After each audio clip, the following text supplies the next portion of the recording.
ஒரு நிமிஷம் தள்ளி விட்டுறாங்க, இந்த வீடியோ மட்டும் பார்த்துட்டு வாங்க. அந்த 90% இந்துக்களுக்கு தமிழ்நாட்டில் கல்வியை கற்றுத்தந்தது இந்த கிறிஸ்தவ அமைப்பு தான், அருள் சகோதரிகள் தான், அருள் சகோதரர்கள் தான், அருள் தந்தையர்கள் தான், தென்னிந்திய திருச்சபை தான் நம் முன்னோர்களுக்கு முதல்ல கல்வியை தந்தது. மிஸ்டர் சபாநாயகர் அவர்களே, பாதிரி கல்வி கொடுக்கல, சர்ச்சுக்கு வர பொம்பளை ஆளுகளுக்கு குழந்தையை கொடுக்க முயற்சி பண்றான், பாவ மன்னிப்பு தரேன்னு சொல்லிட்டு பதம் பார்த்துட்டு திரியான், சர்ச்சுக்குள்ள வச்சேவும். சரி, நான் செவனே தானா போய்க்கிருந்தேன், யாரு வம்பு தும்புக்காச்சும் போனா. நீங்க சொல்ற மாதிரி 90% இந்துக்களுக்கு கல்வியை கொடுத்தவர்கள் கிறிஸ்தவர்கள் அப்படின்னா, கீழடி ஆதிச்சநல்லூர்லாம் அகல ஆராய்ச்சி எதுக்கு, தொன்மையான நாகரிகம் அப்படின்னு நம்ம சொல்லிட்டு திருறோம். கல்வி இல்லாம ஒருத்தர் நாகரிக வளர்ச்சி அடைய முடியுமா? நாலந்தா பல்கலைக்கழகத்தை போப்பாண்டரா திறந்து வச்சாரு. அப்பா அவர்களே, நீங்க சொல்றதெல்லாம் பார்த்தா எப்படி இருக்குன்னு தெரியுமா? விடிய விடிய வேலை பார்த்தேன் ஒருத்தன், குழந்தை வந்தோன்னா அதுக்கு நான் தாண்டா அப்பேன் அப்படின்னு சொல்ற மாதிரி இல்லையா? இந்த அளவுக்கு பேசுறதுனாக்க நீங்க படிச்சிருக்கிற கல்விதான் காரணம். அந்த வெள்ளக்காரவே இங்க வரலனாக்க நீங்க பிச்சை தான் எடுத்துக்கிட்டு இருக்கணும். அந்த வெள்ளக்காரனே இங்க பிச்சை எடுக்க தான் வந்தான். என்னை हमारे गुलामों के बीच इंटरप्रेटर का काम करे, जो दिखने में भारतीय हो लेकिन सोच में हमारे जैसे। तो उन्होंने एजुकेशन को कैसे डिस्ट्रॉय किया ये हम किसी फ्यूचर वीडियो में देखेंगे, लेकिन इसका इकोनॉमी पर क्या इंपैक्ट हुआ। सी प्रॉब्लम ये नहीं कि ब्रिटिशों ने English as a medium of education शुरू किया, प्रॉब्लम ये है कि उनके एजुकेशन के थ्रू उन्होंने हमें कन्विंस कर दिया, उनके प्रिंसिपल्स, उनके मॉरल्स, उनकी लाइफस्टाइल एक आइडियल लाइफस्टाइल। ब्रिटिश कुछ खरीदना एक स्टेटस सिंबल बना, कॉपीकैट उनके गुलाम बन गए। ऐसे गुलाम जो उनसे पैसे लेते नहीं, उन्हें पैसे देते थे, और ये पैराडॉक्स हमें कभी समझा ही नहीं। विक्टोरिया मेमोरियल के लिए उस जमाने के 1 करोड़ रुपए हमने दिए, वर्ल्ड वॉर के लिए उस जमाने के 17 करोड़ रुपए वॉर ग्रेचुटी के रूप में हमने दिए। ऐसे ही करते करते दुनिया के सबसे बड़े ड्रेन थियरी और इस लेवल की चोरी करने के लिए ब्रिटिशों को एक नेटवर्क की जरूरत थी, और यही नेटवर्क था रेलवेज। कंट्रीब्यूट करता था। At the same time Bharat से वर्ल्ड जीडीपी का 1 की चोरी करने के लिए ब्रिटिशों को एक नेटवर्क की जरूरत थी, और यही नेटवर्क था रेलवेज। 1600 में ब्रिटेन नाम का एक छोटा सा देश था जो वर्ल्ड जीडीपी का लेस देन 2% कंट्रीब्यूट करता था। At the same time Bharat से वर्ल्ड जीडीपी का 1/4 यानी 25% आता था। नंबर 1947 में जब ब्रिटिश गए सिर्फ 4% हो गया। ब्रिटिश रेवेन्यू का सबसे बड़ा सोर्स और ब्रिटिश गुड्स का सबसे बड़ा इंपोर्टर भारत ही था, और ये पॉसिबल तभी हो सकता है जब भारत की एग्जिस्टिंग इकोनॉमी को पूरी तरह से तोड़ दिया जाए। कैसे? अगर इंपोर्ट एक्सपोर्ट सी रूट से होती है तो पहले शिप बिल्डिंग इंडस्ट्री को डिस्ट्रॉय कर दो। छत्रपति शिवाजी। अगर इंपोर्ट एक्सपोर्ट सी रूट से होती है तो पहले शिप बिल्डिंग इंडस्ट्री को डिस्ट्रॉय कर दो। छत्रपति शिवाजी महाराज ने हमारे शिप से पोर्चुगीज से हमारे देश को बचाया था। इंपीरियल चोला नेवी इंडोनेशिया तक गई थी, हमारी नेवी हमारी ताकत थी। बंगाल, सूरत, कैलिकट, यहाँ शिप बिल्डिंग बिजनेसेस थे जो ब्रिटिशर्स ने डिस्ट्रॉय कर दिए। ऐसे ही करते करते एग्रीकल्चर और छोटी इंडस्ट्रीज को भी डिस्ट्रॉय कर दिया गया। जब ब्रिटिश यहाँ आए तब उन्होंने हैंडलूम्स तोड़ दिए, वीवर्स को फोर्स किया कि सिर्फ अंग्रेजों को ही बेचे, और सेलिंग प्राइस इतनी लो रखी कि वीवर्स कॉस्ट भी कवर नहीं कर पाए। असम और ओडिशा में लोगों को पॉपी उगाने के लिए मजबूर किया, जिससे ओपियम बनता है, और इसी ओपियम के साथ उन्होंने चाइना को नशेड़ी बनाया। ये இன்னைக்கு சவுத் ஆப்பிரிக்கால தமிழர்கள் இருக்காங்க. எந்த சமூகம் அதிகம்? தமிழ் சமூகங்கள் இருக்கு. எந்த சமூகங்கள் அதிகம்? ஆண்ட பரம்பரைகளா அதிகமாக இருக்குது சவுத் ஆப்பிரிக்க தமிழர்கள். ஜப்பான்ல கொண்டு போய் பிரிட்ஜ் கட்டுறான், எல்லாம் அடிமைகளாக இழுத்துட்டு போனாங்கல்ல, அந்த அடிமைகளாக இழுத்துட்டு போன சமூகங்கள் என்னென்ன இந்தியா முழுக்க நான் கேட்கிறேன். இன்னைக்கு வரைக்கும் வாழ்ந்துட்டு இருக்காங்க. இந்தியன் டயஸ்போரா பாகிஸ்தான்ல கூட இருக்காங்க. யார் யாரு, என்னென்ன கேஸ்ட், என்னென்ன கம்யூனிட்டிஸ், அதுல பெரும்பான்மையானவர்கள் பட்டியல் சமூகத்தை சார்ந்தவர்களா இல்லையா? என்னத்தை வாங்கி கொடுத்தாங்க? புரியவே இல்லை. கல்வியை சொல்லுவீங்களா? கல்வியில் அவங்க போகும்போது 12% தான் இருந்தாங்க. அதுல 90% பேர் பிராமணர்கள். அப்புறம் 82% வந்துட்டோம் படித்தவர்கள். दलित मक्कल को पाकिस्तान बना एक मुस्लिम कंट्री, लेकिन इंडिया बना एक सेकुलर कंट्री जिसने सबको बराबर के राइट्स दिए, इंक्लूडिंग द मुस्लिम्स। हाँ, तभी हम यहाँ हैं। That's what I'm saying. At least show some gratitude. At least acknowledge it. अच्छा, एहसान किया है क्या? यार पाकिस्तान में ना पार्टीशन के टाइम पे 23% हिंदू थे, और अभी कितने बचे हैं? 2%, 3%। पता नहीं कितने मार दिए गए, कितने कन्वर्ट कर दिए गए। इन फैक्ट्स का इंडिया के हिंदू पे क्या असर पड़ेगा? यार पाकिस्तान में क्या होता है उससे हमें क्या करना है? तो म्यांमार में जो रोहिंग्या मुसलमान के साथ हो रहा है उनसे तुम्हें क्या करना है?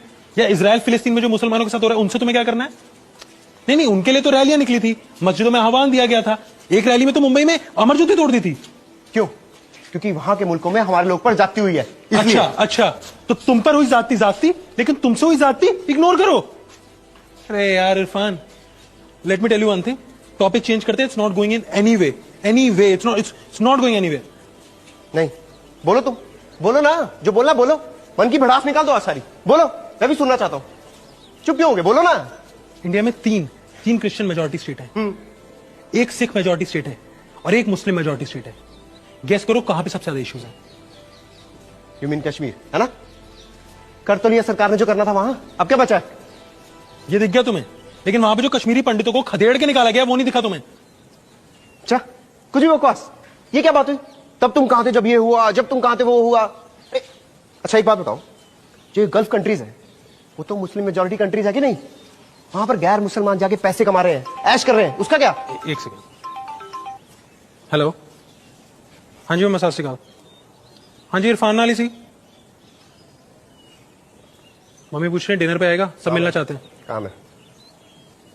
नहीं मम्मा उन्होंने काम आ गया कोई, बाद च मिल जूगा। ठीक है ठीक है ठीक है ठीक है, चलो सत श्री अकाल। कहाँ थे हम? Gulf countries. गल्फ कंट्रीज वो ऑलरेडी डिक्लेयर्ड इस्लामिक स्टेट्स हैं। वहां पे कोई नॉन इस्लामिक कम्युनिटी लड़ नहीं रही है कि इसको सेकुलर स्टेट बनाओ। और हर कंट्री को इकोनॉमी चमकती है यार। कोई बंदा वहां के पैसे कमा रहा है, 2 पैसा कंट्री को कमा के दे रहा है, क्यों मना करेंगे उसे? तो लॉजिक की बात है ना। तुम्हें पता है इस समय तुम एग्जैक्टली वो कट्टर हिंदुओं वाली भाषा बोल रहे हो। सुन पा रहे हो अपने आप को?